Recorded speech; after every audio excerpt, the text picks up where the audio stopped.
Welcome to today's deep dive. We are jumping into a piece of source material today that fundamentally, it flips the script on how you might traditionally expect someone to interpret ancient texts. It really does. It's a complete paradigm shift. Right. So Yeah. if you are prepping for a debate, or you're interested in theology, or honestly just insanely curious about how different minds deconstruct the exact same historical documents, you're in the exact right place today. Absolutely. We're focusing on a highly specific and pretty provocative question. Is polygyny, the practice of a man having multiple wives, is that actually valid according to the Bible? It is a heavy question, and historically it's a highly contentious one. But the real hook here, the thing that makes this so interesting, isn't just the question itself. The fascination lies entirely in who is answering it and the specific lens they're using to look at the text. Yeah, let's get right into that. The source material we're unpacking today is a YouTube transcript from a channel called Coach De Bruyns. And right out of the gate, the creator explicitly states his background. He is not a Christian. Not at all. He has no formal Christian doctrinal training. He's not ordained in any church. And his actual background is in Islamic scholarship. Right. He is a Muslim offering a personal, direct exposition on both the Old and New Testaments. Which completely shifts the foundation of the entire analysis. Yeah. I mean, when you or I might read a biblical verse, we often carry the cultural osmosis of centuries of church tradition, right? Or Yeah. council decrees, established Western theology. Sure, all that baggage. Exactly. Yeah. This source abandons all of that. The approach here treats the Bible almost like a civic legal document.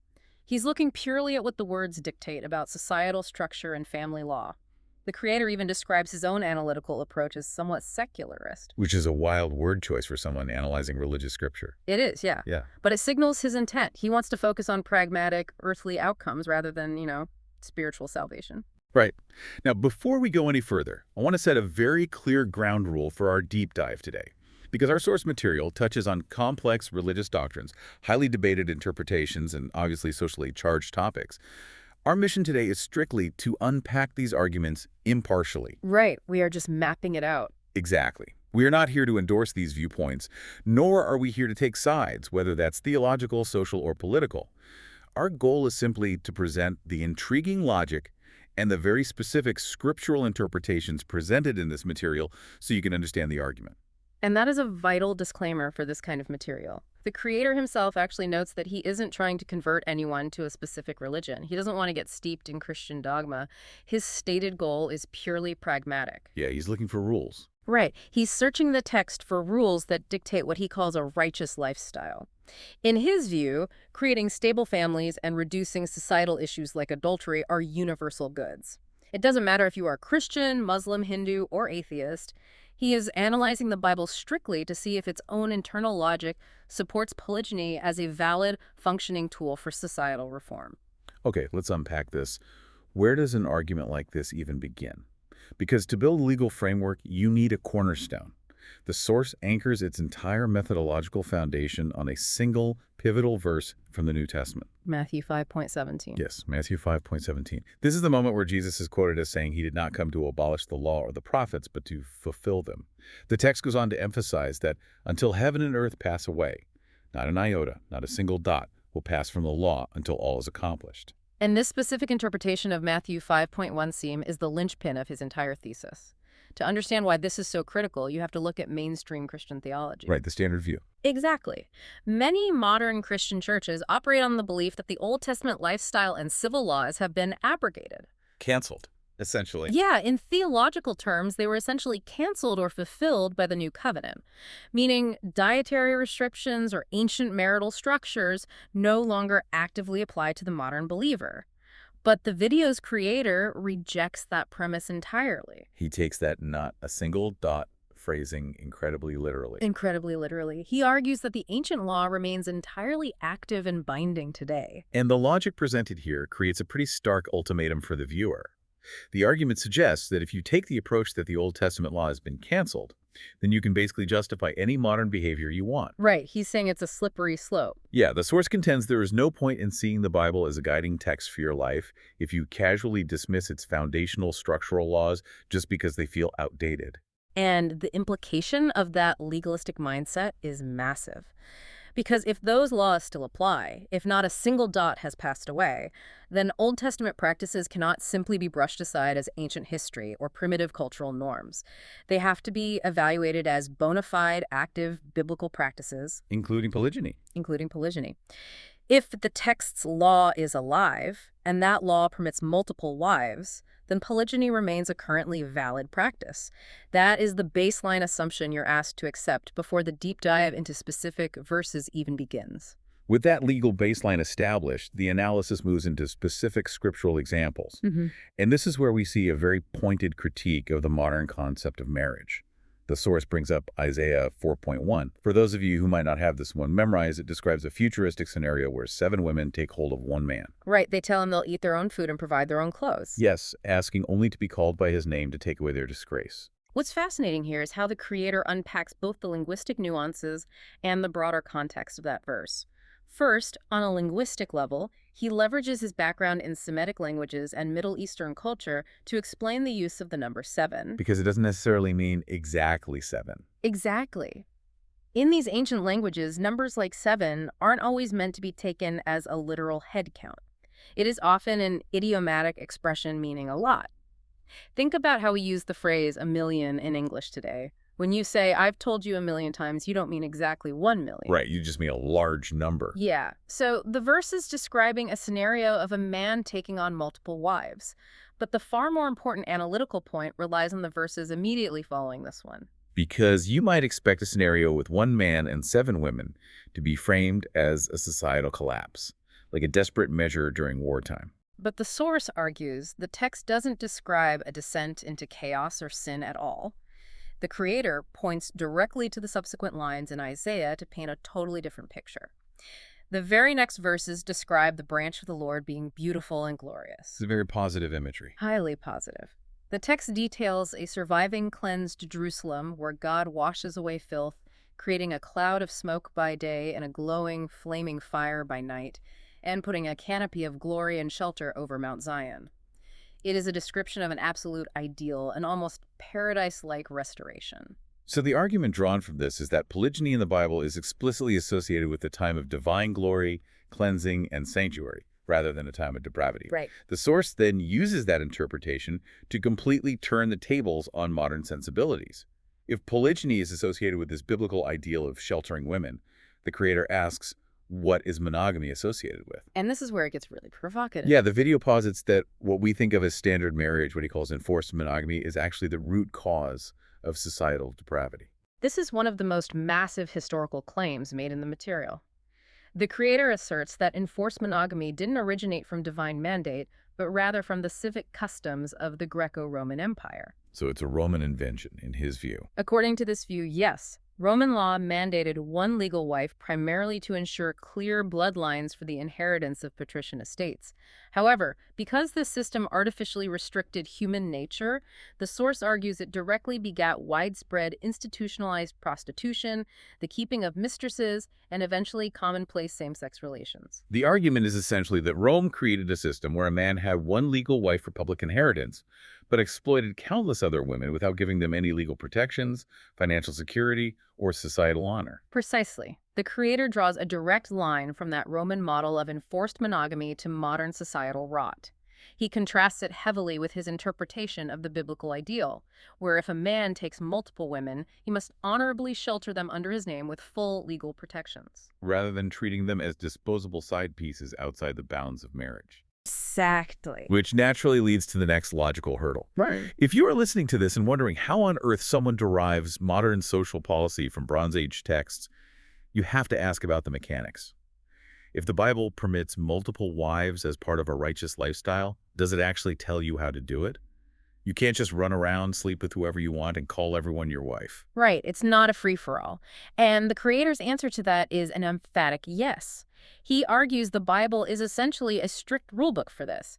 He goes straight to Exodus 21.10 to prove that the text actively regulates the practice, providing specific, undeniable rights to the wives. And he compares translations here, which is really interesting. He does. He specifically looks at the New Living Translation and the King James Version to tease out the legal weight of the verse. Let's look at those translation differences because they are crucial to his legal argument.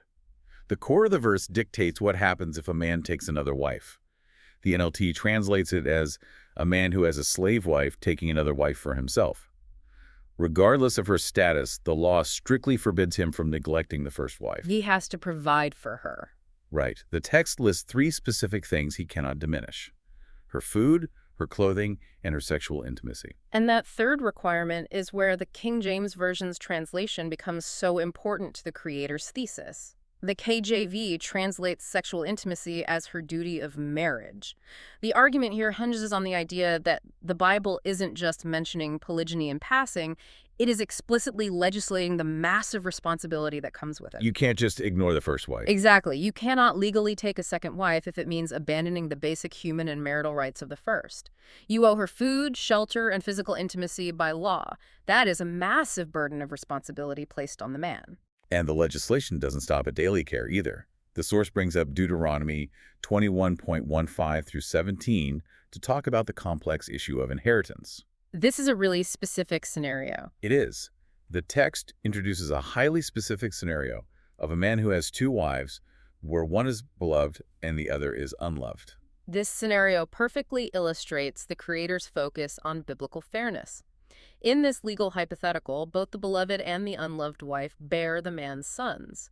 But as it turns out, the firstborn son actually belongs to the unloved wife. Which creates a conflict. Huge conflict. But the biblical law strictly dictates that when the man eventually divides his inheritance, he is forbidden from playing favorites. Yeah. He cannot give the traditional firstborn's double portion to the son of the beloved wife just because he prefers her. He has to follow the law. Right. He must legally acknowledge the son of the unloved wife as the true firstborn, recognizing him as the first fruits of his strength, and give him the double portion. I love the analogy you can draw from this. It's like looking at tax codes.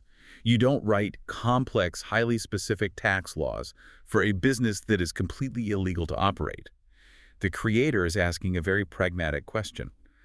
Why would the Bible contain detailed legislation ensuring financial fairness and inheritance rights in a polygynous family if the practice of polygyny were completely forbidden by God? If we connect this to the bigger picture, you see his precise legalistic mindset at work. The very presence of the regulation is, to him, absolute proof of the practice's validity. And he finds similar boundary-setting regulations regarding exactly who you are allowed to marry. Right. He points to Leviticus 18.18. We can call this the sister rule. This law states that a man cannot take his wife's sister as a rival wife and have sexual relations with her while the first wife is still alive. This specific verse is a moment where the creator's own Islamic background really shines through and shapes the analysis. He notes that this exact prohibition marrying 2 sisters conjointly at the same time is perfectly mirrored in Islamic law within the Quran. That's a huge connection for him. It is. He explicitly mentions that his primary scholarship lies in the Quran, and he is using it as a comparative lens to interpret the Bible here. Finding this identical legal boundary in Leviticus reinforces his belief that there is a consistent cross-scriptural framework handed down by God for how a righteous society should operate.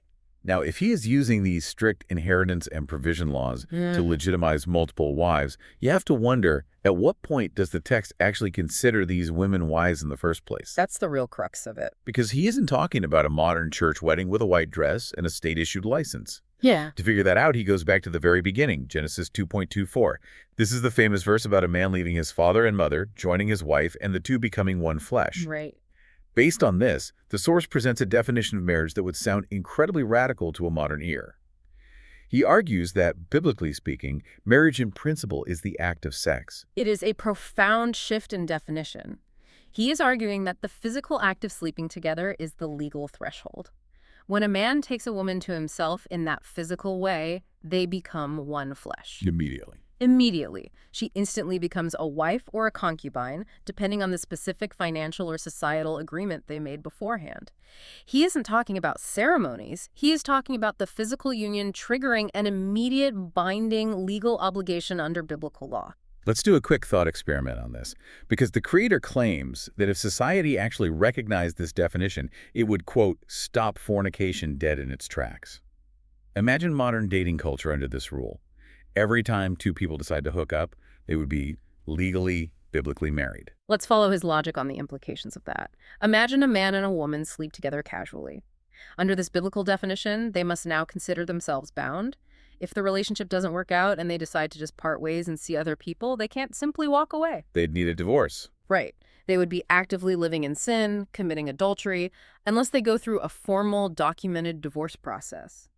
The creator believes that if people truly understood that having sex carries the immediate, unavoidable legal weight of lifelong marriage, it would completely obliterate how casually modern society approaches physical intimacy.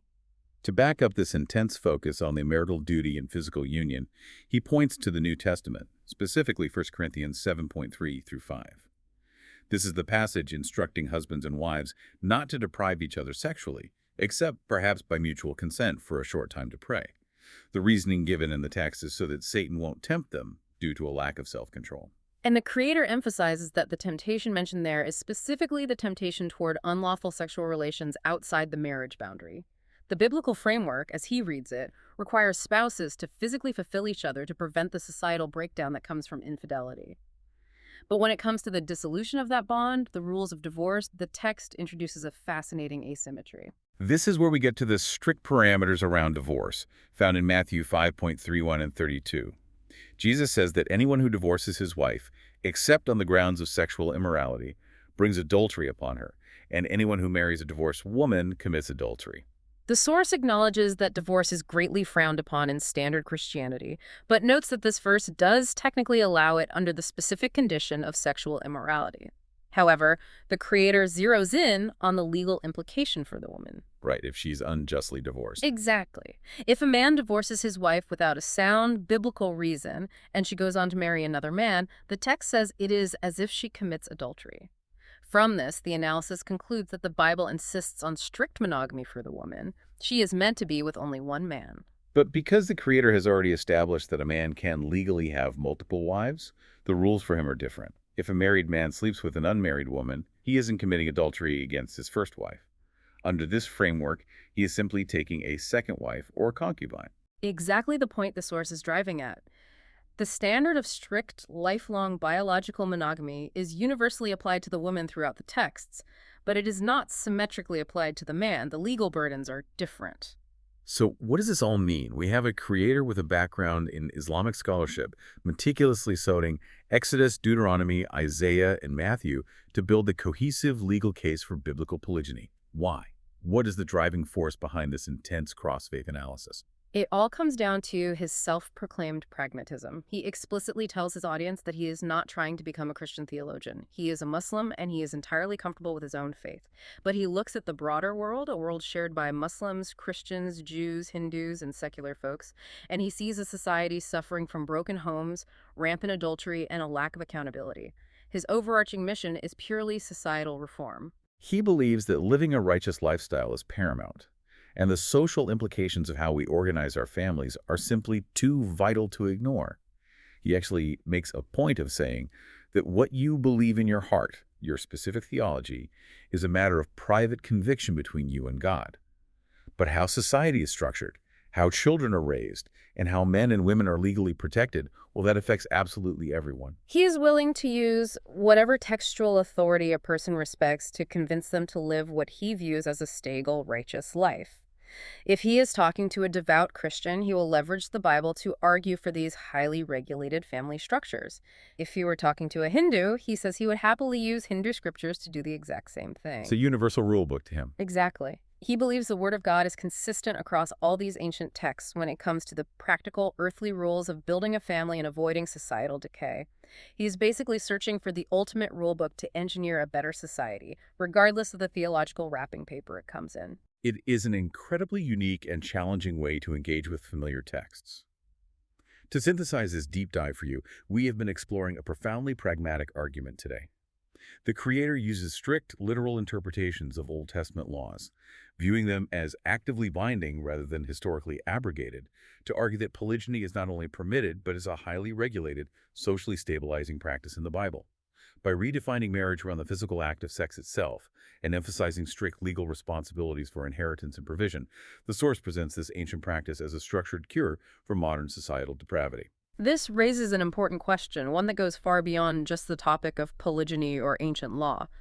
When we look at ancient sacred texts strictly as legal manuals for social engineering, when we strip away centuries of established church tradition, cultural evolution, or theological context, How much does our own modern lens, or in this case, the lens of a completely different faith tradition, fundamentally rewrite the definition of something as universally understood as marriage? Are we uncovering the raw, original truth of the text, or are we simply building an entirely new structure using very old bricks? That is a phenomenal thought to leave on. Thank you so much for joining us and bringing such a thought-provoking, multi-layered source to the table. It is deep dives exactly like this that remind us why it's so important to keep seeking out diverse perspectives, even, or perhaps especially, when they challenge everything we thought we knew about a subject. Until next time, keep exploring.